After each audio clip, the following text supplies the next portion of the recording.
beresiko terhadap penyakit menular seksual, salah satunya yaitu HIV dan AIDS.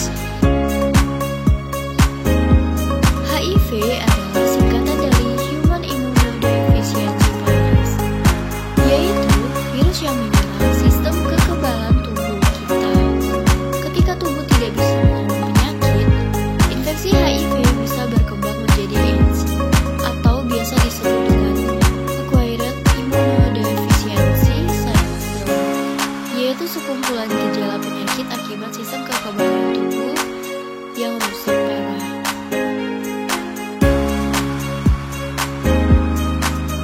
Lalu, apakah HIV dan AIDS itu sama? Jadi, HIV bukan langsung AIDS, tapi kalau tidak ditangani, HIV bisa menjadi AIDS dan juga bisa membahayakan.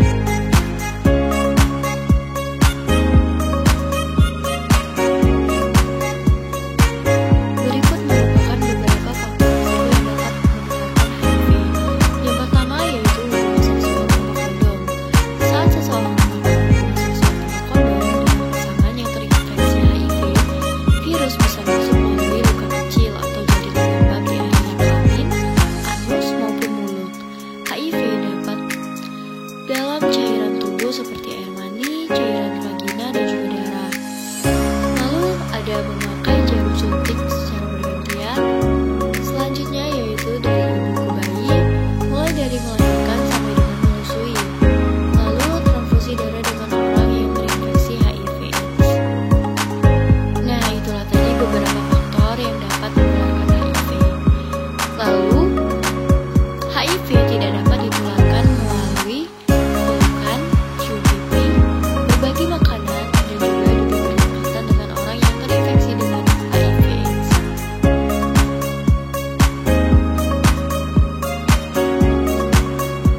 Remaja merupakan salah satu usia yang rentan untuk terkena penyakit menular seksual HIV/AIDS. Alasannya karena remaja kurang mendapatkan pengetahuan tentang penyakit menular seksual, khususnya HIV/AIDS. Lalu mendapatkan pengaruh baik dari lingkungan sekitar maupun teman sebaya. Selanjutnya, terjerumus kepada pergaulan seksual. Lalu kurang pengawasan dari kedua orang tua.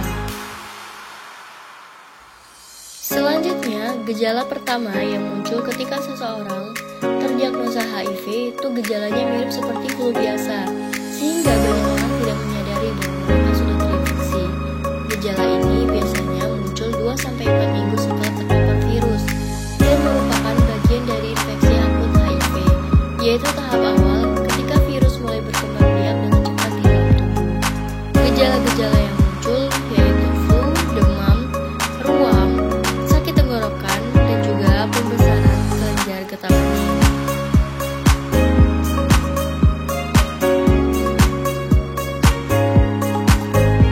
Tapi ingat, HIV bisa diam bertahun-tahun tanpa gejala. Itulah kenapa penting untuk memahami dan juga mencegah sejak dini sehingga kita semua tidak terinfeksi HIV/AIDS. Kalau tidak diobati, HIV bisa berkembang menjadi AIDS dan menyebabkan komplikasi yang lebih serius lagi.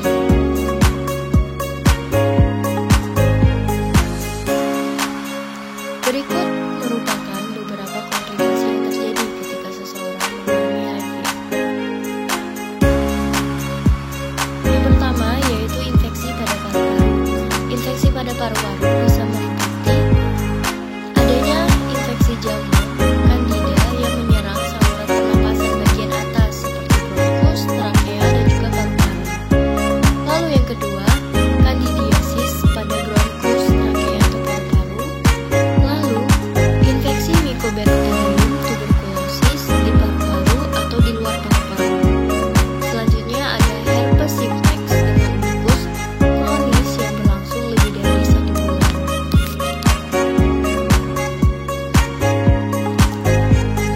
Biasanya, herpes simplex virus menyebabkan luka di mulut atau di alat kelamin yang sulit untuk sembuh. Selanjutnya, rinitis akibat CMV yang dapat mengganggu penglihatan. Lalu, encephalitis